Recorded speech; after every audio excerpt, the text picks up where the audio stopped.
I'm Nikki Drees. And I'm Cheryl. And this is Killers, Cults and Queens. The Spooky Sleepover. Da-da-da.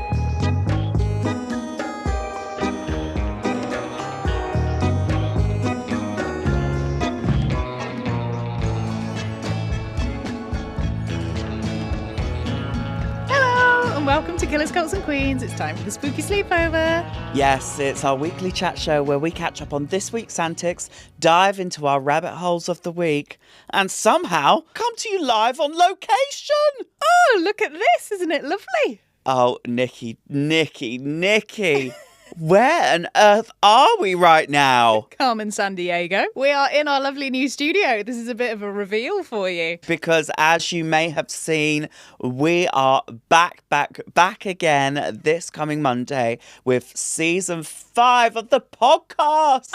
Exciting times. I cannot wait. We've had so much fun inside these four walls, haven't we? These freezing cold 4 walls today. Yes, this is why I'm in my coat for this spooky sleepover, because it is a little bit chilly in here because we've had the aircon cranked up because we've been in Lux and it's been hot whilst we were recording, but now it's really cold. I know. Famously, RuPaul says there is nothing uglier than a sweaty drag queen. So I've abided by those rules. But we said, look, we're in the studio recording today. We might as well don our pajamas. Well, I got that memo.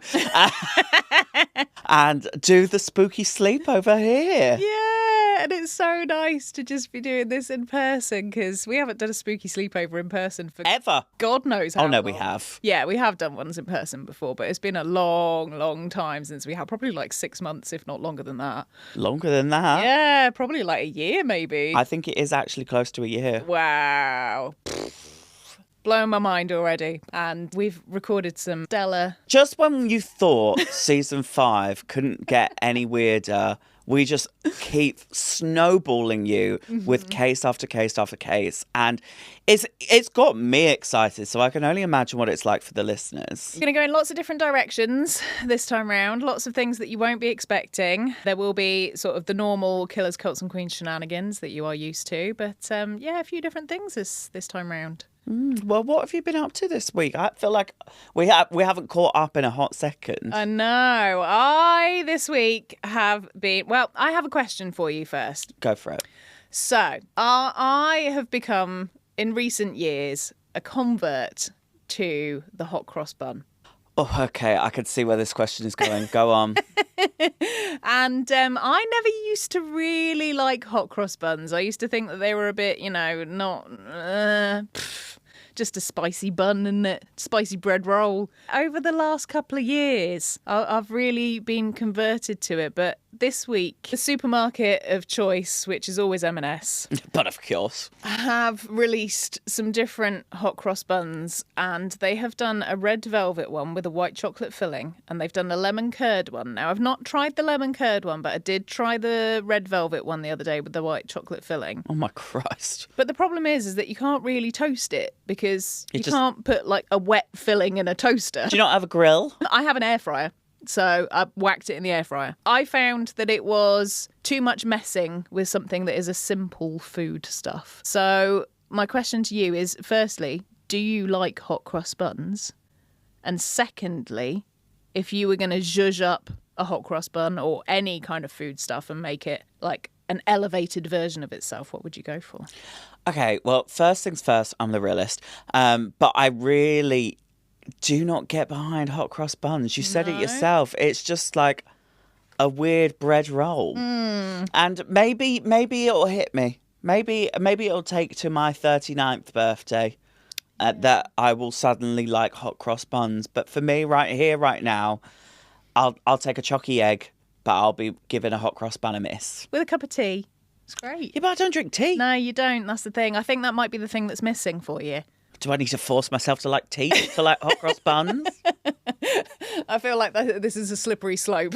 You end up having to force yourself to. It's like the baked beans all over again. Yeah. So yeah, but no, that's been the kind of the thing that I've been into recently is just getting into hot cross buns. But it made me do a little look into the history behind hot cross buns. Oh, pray do tell. And they come from a medieval recipe, which was basically like a loaf, which was for celebrating Ostara.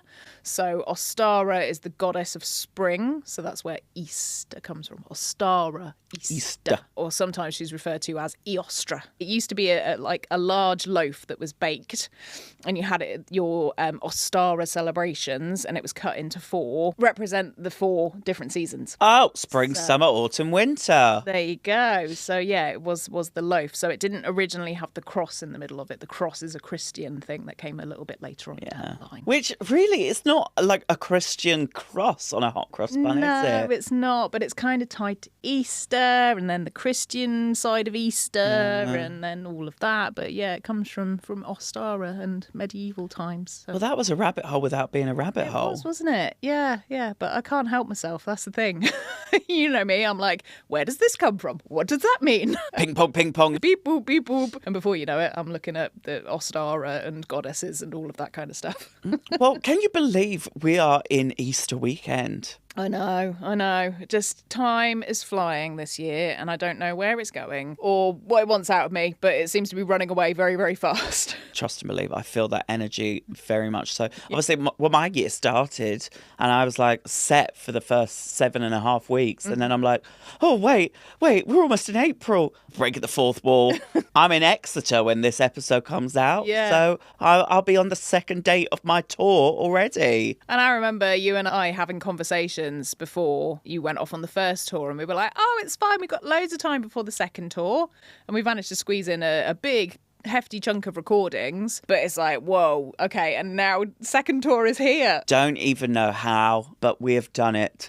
Yes. And I am so proud of us. Yeah. I am so proud. But I'm looking forward to this Easter just because, one, I like to be busy at times of year, like Easter and Christmas. Some people really, really thrive from sitting around and doing nothing, but you and I are not really those kinds of people. We are always on the go. We're always doing something. But quite frankly, when May comes around, maybe we do need to take some time for ourselves. Yeah, maybe I might just have a lie down in a darkened room for 5 days. 3 to 5 working days and we'll be back to functionality. Yeah, get back to me then. I'll put my out of office on, I think. Well, I just got back from Gran Canaria and it was just an in and out jobby, a little work trip. But oh my God, Nikki, we know that I've experienced some hangovers of recent times. I have not had a hangover this rife in a hot second. And I just do not know what happened to me. Just sent me a voice note the day after the incident the night before. Ugh. Just being like, I am so hungover. I have never been this hungover in my life. I'm going to the shop to get a snack. I don't know what happened. Actually, I do know what happened. These Spanish islands, they love a free pour. And normally at a restaurant, if you order a spirit, they'll bring the spirit to the table so you can see it presented. So you know you're not asking for Grey Goose and you get presented with Glens. Yeah. It's a nice touch, but normally the staff will just go, boom. This diva, she was like, and pour. 2 shots of vodka. And I was not paying attention. Like, I was just in my own world. You're having a nice time. And then I looked over and I was like, oh, wait, stop. And I can't ask her to pour it back in the bottle. No, it's already out, isn't it? But I genuinely think it must have been about 4 doubles worth in like a goblet. So I think that was the impetus on an empty stomach. And then it was just slippery slope from there. But oh my Christ. Just when I thought I was getting better, I got worse. Just when I thought I was getting better, chapter 3. Oh. Just when I went to dinner, oh no, couldn't even keep a piece of bread down. Oh no, dear. So lesson learnt big time. Don't trust the free pour, that's for sure. I'm going sober now, I'm telling you that. That's a lie.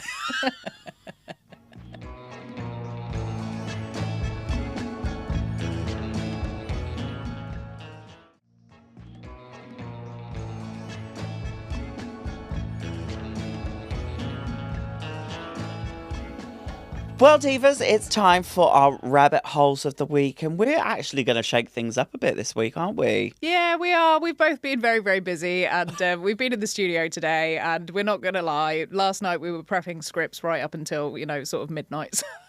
Between us.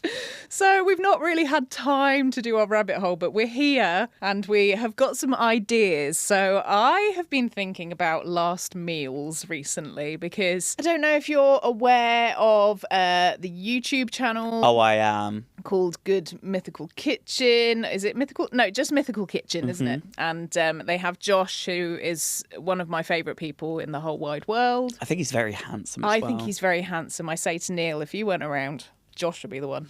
But you know what I think it is? It's his charm and charisma as well as the good looks. Yeah, it's the personality. And also he's got some nice arms on him as well, isn't he? Got some nice arms. You could tell he lives in LA because he's constantly in a t-shirt. Yeah. But yeah, he is very funny and very down to earth and great at interviewing people. And they have this whole show called Last Meals where guests go on, talk about their last meals, promo whatever they're working on, that kind of thing. So, yeah. So I was watching the one with Matthew Lillard because you know that I love Matthew Lillard inside out and back to front and upside down. Trust and believe. You've got that Scooby-Doo too on repeat. I have indeed.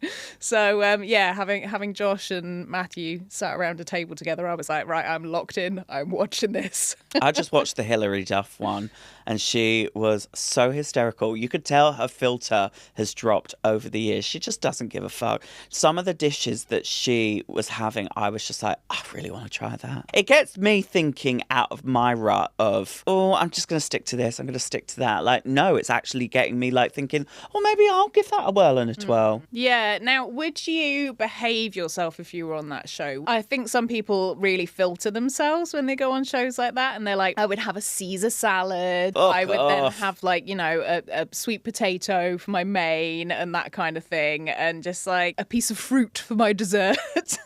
No, I will not be holding back. Hilary Duff one of her rounds was Cadbury's mini eggs. She was like, I just fell in love with them. Yeah, it's a solid choice, but mini eggs are so expensive now. Well, I remember back in the day, so where I live, there's a designer outlet called Braintree Designer Village, but it used to be called Freeport Designer Village, and I will forever call it Freeport, but they have a Cadbury's shop there. Oh. And one Easter, I went in and I bought 10 kilograms of mini eggs. Guess how much? 10 kilograms. 10 kilos. So nowadays that's like 5-10. Like that would be like 100 quid's worth of mini eggs. I bought it for £7.50. What? To the point that I was literally scooping up bags and taking them to school and giving them to people. Oh, because my God. It just was never ending. Because £7.50 for 10 kilograms, I'm not going to turn that down. No, not at all. I could fill up a paddling pool with that and I'd be happy. That'd be my afternoon, like a hungry hippo. Just in my mini eggs. But anyway, last meals. Last meals. So we all know that in America, there is death row, and on death row, before you are executed, keeping this cheery and light, you are offered to have a death row meal, so your last meal. So if you were to choose a starter, main and a dessert, what would you go for? Okay, right. Do you want some inspiration first? Oh my God, yeah, let's do that. Okay, so let's start with possibly one of the most famous or infamous ones out there, and that is the last meal of John Wayne Gacy. We haven't covered John Wayne Gacy. I'm sure we'll probably get there at some point. Okay. But he was Bastard. Nasty guy, and had about 33 victims. So yes, pretty nasty guy. For his last meal, he requested 12 fried shrimp, a bucket of original recipe KFC, fries, and a pound of strawberries. Just straight up strawberries, nothing with them. Straight up strawberries. Okay.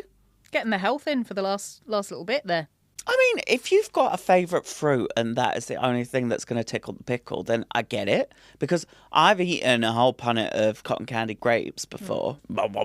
Can't stop. So I get it, especially when it's popping, for sure. But I would have done like some cream with the strawberries. Yeah, I think if you're going out anyway, it's like, well, just whack some cream on there. Be fine. you ain't got to worry about the diarrhea. Yeah, I wonder if they're allowed to have alcohol before they're executed. Because What do you think? He pops it in some Prosecco? Well, I just think like I would probably want a couple of shots of whiskey, something like that. A different cocky tea each course. Yeah, just to take the edge off. I assume they're probably not allowed it. Timothy McVeigh, so he was the terrorist bomber behind the Oklahoma City bombing. He just wanted to have 2 pints of mint chocolate chip ice cream. Just ice cream. Just ice cream. Just 2 pints of ice cream. I love my ice cream, but I genuinely don't think I could consume that much ice cream in one sitting. No, I think by the time I'd got to the end of the first pint, I'd be thinking... Do you think like a tub of Ben & Jerry's is a pint? Yeah, it is. Oh, is that the measure? Yeah. Oh, okay. Yeah, definitely. I could probably smash one tub in a good sitting. I definitely have eaten a whole tub of Ben & Jerry's. Okay, I will level with you all. I have definitely done a whole tub. But 2 of them, I don't think I could do 2. Sometimes I feel like I'm risking it. Yeah. Halfway through. Ted Bundy. So we know Ted Bundy. We haven't covered him yet, but again, he'll be one on the list, I'm sure, at some point. He decided to have a steak cooked medium rare, eggs over easy, hash browns, toast with butter and jam, and he had milk and juice. So he basically just had breakfast. Yeah, I was going to say, it sounds very breakfasty, and I always forget that people have steak for breakfast. Mm-hmm. When you said steak medium rare, I was thinking, oh, then he's going to have some mushrooms, some tomatoes, maybe some greens and some fries. Hash brown? Yeah, that was pretty much brekkie. Yeah, see, now he might have a point with hash browns. I might have to have hash browns on my last meal. See, hash browns... one of my favourite things ever. They really are. On my birthday every year. I didn't do it this year, so I'm actually owed a hash brown fest.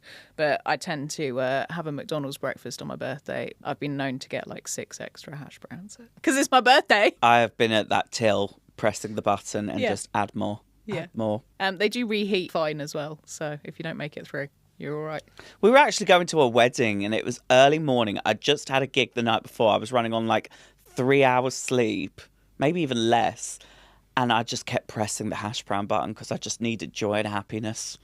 Has to be done. Yes. Ronnie Lee Gardner had steak, lobster tail, apple pie and vanilla ice cream and ate it all whilst watching Lord of the Rings. Okay, I would probably watch Spice World during my last meal. Yeah, I think I'd probably do 28 Days Later because it is my favourite film ever. But of course. Yeah. It's nice in a way that they've given him a film to watch, but I don't know anything about Ronnie Lee Gardner, but probably horrible person. So there you go. But I think it's a pretty classic American kind of meal, that, isn't it? The steak and lobster and the apple pie. So after hearing some of those, what are you going for? What's on your list? I enjoy a steak meal, but I don't think it would be up there. I actually think I would go like full-blown pizza party. Ooh. But I would get a pizza, but the largest one, ask them to do different toppings in quarters. Oh, nice. So then you get like 3 slices of each topping. So I'll probably do just like a classic cheese and tomato. Nice. I'm controversial, Hawaiian. Nice. I'll probably do like a meaty one, read all about it. And then I'd probably do dealer's choice. And where are you getting this pizza from? Have you got a particular pizza place? My gut was telling me Pizza Hut, which is funny because everybody's like Team Domino's. I actually much prefer a Pizza Hut base. See, I do like a Domino's. I used to like the double decadence, but I don't think they do it anymore. Oh, she's long gone. But I would get the large pizza, but I would get all the sides. Not just chicken wings, chicken tenders. I also want some potato wedges or the potato lattices. Nice. I love a potato lattice. Maybe a hash brown. I'll order some hash browns in. Oh, nice. Yeah. All the dips. I want a Frank's hot sauce. I want a burger. I keep resorting back to all the Domino's. Maybe it is Domino's. Yeah, maybe. You can have both if you like. You can have one pizza from Pizza Hut. You can have pizza from Domino's as well. Okay. So then all the sides. So then I get a flavour for the chickens, the potatoes, the garlic breads, all the in-betweens. And then I think I would do dessert-wise. You know me, I've got such a sweet tooth that I cannot pinpoint just one dessert. But because we talked about ice cream, I think I would have a really rich ice cream, like a fish food Ben & Jerry's. Oh, I do like a fish food. Like the marshmallowy, rich chocolate, the dark chocolate fish pieces, the caramel running through, the sherry and the jelly and the whole thing. Yeah, and then I would probably have some Kylie wine. Nice. Not Gary Barlow. No. Gary Barlow. No. So what would your death row meal be, Nikki? Well, now we've spoken about hash browns, I think I'm probably going to have a couple of hash browns to start. I Oh, reckon. Yeah. Do you dip them in anything? If there's like a nacho cheese or something like that, I think I'd probably go for like a nacho At cheese, breakfast? like drizzle or something like that. No, because I'm making it up. Oh, okay, got you. Yeah. Do we mean like cinema style Yeah. nacho cheese sauce? Yeah. Nice little dippy with some, With a hash brown? That sounds naughty. Yeah. So I'm doing that for my starter. And then for my main, now I have to redeem myself because I was once on the Hoovering podcast with the wonderful Jessica Foster-Q. And she asked me what my last meal would be, basically. And I said like a beige buffet. That's what I would go for. Now, I love a beige buffet, but it's changed. So I would go with haggis because I flippin' love haggis. It's one of my favourite meals ever. Haggis and mash, a nice bit of gravy. Absolutely love it. Whenever I go to Edinburgh, first thing, straight away, I'm like, right, where's the haggis? Where's the haggis? I'm having it. I've had haggis bonbons before. Yeah, haggis bonbons are delicious. So maybe I might have like one large like haggis bonbon, but it's like actually a whole haggis. It will give me heartburn, but I don't care because I'm about to be burnt. Oh, we really went there, didn't we? But I think I'd have some onion rings on the side. Okay. A little crispy crunchy. Oh, what, like the Slim's Chickens ones? Yeah. Oh, yeah. Oh. Now Maybe- we're talking. Maybe even some Texas toast because that's good too. I love me some garlic bread. So we kind of are doing a beige buffet, but it's elevated. As you could tell, everybody, me and Nikki haven't We're eaten. really We're hungry. starving. And then for pudding, I'm going to go for my classic, my favourite, the thing that I always go for. I'm going to have a huge stack of profiteroles, and they're going to have that crunchy croque-en-bouche style sugar on the top, that real thick chocolate on top of them as well. I might even have the Baileys filled profiteroles. Oh, Those are just perfection. Absolute beautiful stuff. as much as I'm not team haggis, I can get behind it and understand why. It's so rich and it's so fabulous, so wholesome. Yeah. But everything else, Nikki Drews, Top tier. Top tier.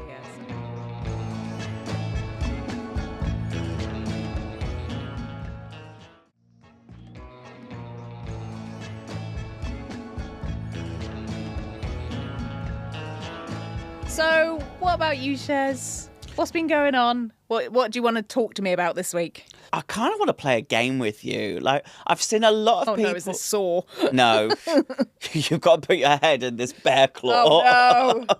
No, I've seen a lot of people playing a lot of Would You Rather Oh, okay. and like quick fire questions. Nice. And like I've always wanted to play those games, but I've also never had anybody to play them with. So this week I wanna test the waters with you, but I've got some true crime-esque questions. Okay. I thought let's stick it to the pod. Yeah. And I want to see what true crime answers come out of you Okay. to these Would You Rathers. Oh, no, this might be horrifying. Now, would you rather be famous for a crime or forgotten entirely? Oh, okay. It's deep, right? Do I get to choose the crime? Yes. Oh, okay. Well, if it's something like, Not petty like stealing some picnics. No. But if we're talking like, what was that? The bling ring. Like, it's got to be newsworthy. Yeah. So if we're talking like, that bunch of kids in LA that stole from all of those rich people's houses, Yeah. that kind of thing, like that sort of naughty, but nobody's in danger. Yeah. That sort of crime. I think I'd probably go for the crime. As long as I don't have to go to prison for a very, very long time, I think I'd probably opt for that. I mean, look, there's many people that have committed a crime and not even sin inside. So you could be famous and be let go off the charge, people will forgive, but they'll just never forget. It's true. But what about you? What would you do? I think, yeah, I would do the same. As long as I didn't do something that ended me in prison for years and years and years. I don't know, embezzlement. Not that I would do it, but Stealing someone's dog. I wouldn't do that to somebody. No, you wouldn't do that to somebody. But yeah, I would want a crime that didn't ruin my career or my reputation drastically. Kind of made it a bit more camp, because I think it's quite sad that somebody could just be forgotten forever. Yeah. Well, they say that does happen, doesn't it? It's, Yeah. You know, the sort of the last time you're spoken about and that kind of thing. But if it's a long while after you're dead, it doesn't matter. Right, I've got another deep one for you. Okay. Would you rather change history or witness something historical? Well, I feel like in my life I've witnessed a lot of historical things happen, not like, you know, in person, but we're both of the age of like everything has happened in the last however many years. Say that again. Yeah, so I've been around through 9/11. 7/7. Yeah, 7/7. I remember 7/7 vividly because I was living in a little flat with my friends at the time and waking my friend up at like 7 o'clock in the morning and just being like, whoa, all of this stuff has happened. After that, like just so many things that I've witnessed and seen and lived through. I feel like I have. That has been the case. So I guess I'd probably stick with that really because that's how it's been. Well, you're always changing history the minute we step in this room. No. You're changing my life for good. Yeah. All right. Would you rather be the villain or the victim? Oh, that is a tricky one. Well, I don't like to think of myself as ever being the victim, like even if something bad happens. So, but I also don't want to be the villain because that means that I'm doing something bad to somebody else. I guess I'd probably have to pick the victim. I would say the same. Then I'm in control of it, so I get to tell my story. You choose the narrative. I choose the narrative. Whereas if I'm the villain, somebody else is there telling that story about me, aren't they? So yeah, I'd probably go for victim then, really. And finally, just because I know how much you love the alien babies, would you rather uncover aliens or uncover a government cover-up? I love the aliens, so it's going to be the aliens. I know, but I wasn't sure if a big government secret you've stumbled across would really tickle your pickle more than meeting aliens. Well, I don't know, because when those things seem to be found out nowadays, nobody seems to do anything about it. So therefore, I'm going to go with aliens. Allegedly. Allegedly. How about you? Would you go for aliens or government cover-up? I think I would actually go for the government cover-up. Yeah? Yeah, you love the goss, though. That's the thing. It's the drama, Mick. I just love it.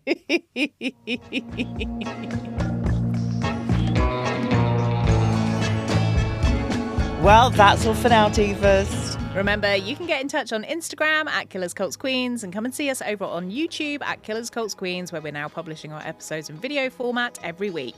And you can now watch our episodes on Spotify too. And if you want to get our episodes ad-free and a day early, then head over to our exclusive community at Patreon at patreon.com/Killers Cults Queens. And if you've got a bit more to say, or if you want to suggest a topic for a future episode, then please email us at killerscultsqueens@gmail.com. And don't forget to join the conversation in our Spotify and YouTube comments too. We really do read every single one. And whilst you're there, why don't you give us a thumbs up or a 5-star review? It really does make a difference and we'll love you for it. See you next time, and don't be a killer or join a cult. Just be a ice cream gobbling diva. Goodbye. Goodbye.